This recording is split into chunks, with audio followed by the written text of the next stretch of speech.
Негізінде Абу Бакр Сыдықтың сол өзінің армандарының бірі болған, соның бір арманы пайғамбар алейхиссаламға және пайғамбардың қызын беріп па, сондай бір жақындасу арманы болған ол кісінің.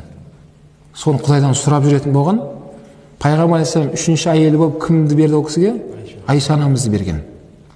Бұл Абу Бакр әкесінің арманы болған. Пайғамбармен және Құда болып та, және одан да жақындығымыз бір-бірімізге осындай болса деп. Бірақ күндердің күнінде сол Абу Бакр Сыдық радиаллаху анху үйіне келіп қалған кезде Айша анамыз сондай сөздер айтып жатқанын естіп қалады. Кімге? Пайғамбар алейхиссаламға. Мен білем, Аллаху лақад алимту анна алиян ахабу илайка мин аби. Али бауырыңызды менің әкемнен де жақсы көресіз, мен білем ғой деген сөздерді естіп қалады да әкесі. Енді пайғамбар алейхиссалам үйіне келіп қалған ғой зиярат етуге. Сол сөзді естіп қалған кезде әкесі кім? Абу Бакр Сыдық. Сол сөзді ести салып бірден кіріп келеді де Айша анамыздың бетіне тартып шапалақпен кәдімгі соққыларды берген. Және айтқаны: "Я ибната фулян, арака тарфайна саудука аля Расулуллах алейхиссалам". Ей пәленшенің қызы, сен пайғамбарға дауысыңды көтеруге қандай нең хақың бар деген сөздерді қайталап, сол кезде ашуланды дейді. Бірақ пайғамбар алейхиссалам араға түсіп, Абу Бакр радиаллаху анхуды тоқтатты. Тоқтатып, осындай нәрсені жасамауына.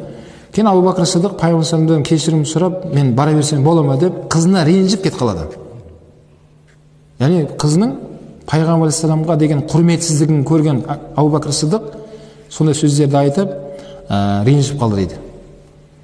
Кейін Айша анамыз қайтадан әкесін жаңада бір қонаққа шақырған қылып, қайтадан Абу Бакр келген кезде пайғамбар алейхиссалам екеуін күліп, отбасылық жағдайларын көрген кезде, сол кезде барып пайғамбар алейхиссаламнан кешірім сұрап, "Я Расул, айып етпеңіз" деп тек қана кешірім сұрай беретін адам болған.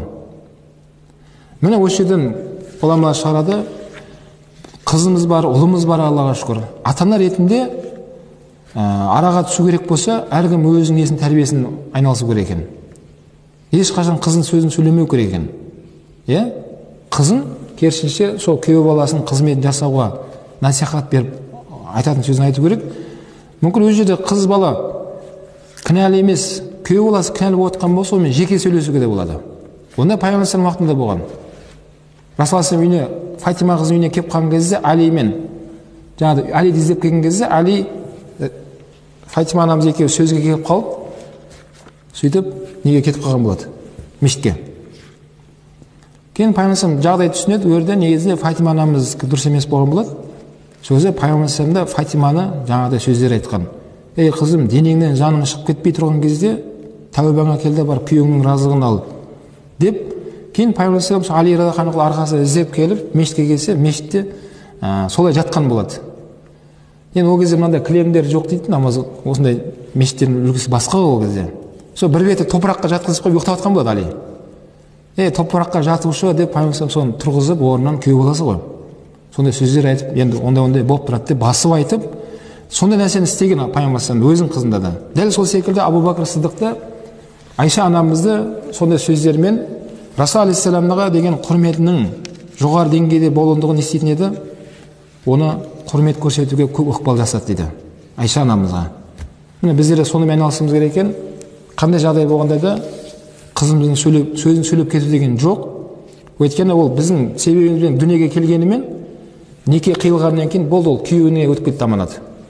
Ол Алла жаратты ол кісіні. Сіздің қызыңыз болғанымен, бірақ оны сіз жаратқан жоқсыз. Оны кім жаратты? Оны Алла жаратты. Сол аманат енді кімге өтті? Некеден кейін күйеу баласына өтіп кетті. Әкесі мен күйеу баласы шақырса бірдей. Шариғат бойынша қыз әкесіне барсын ба, жоқ күйеуіне барсын ба десе, күйеуіне бару оның хақысы. Күйеуіне бару әжіп болады. Әкесіне емес. Әкесіне кейін барады. Өйткені бұл жерде күйеуінің дәрежесі жоғары болады. Соған дейін әкесі еді, бірақ аманат әкесінің мойнында еді, ағасы інісінің мойнында еді, 3 адам уәли еді. Неке қиылған сәттен бастап әкесіне өтеді.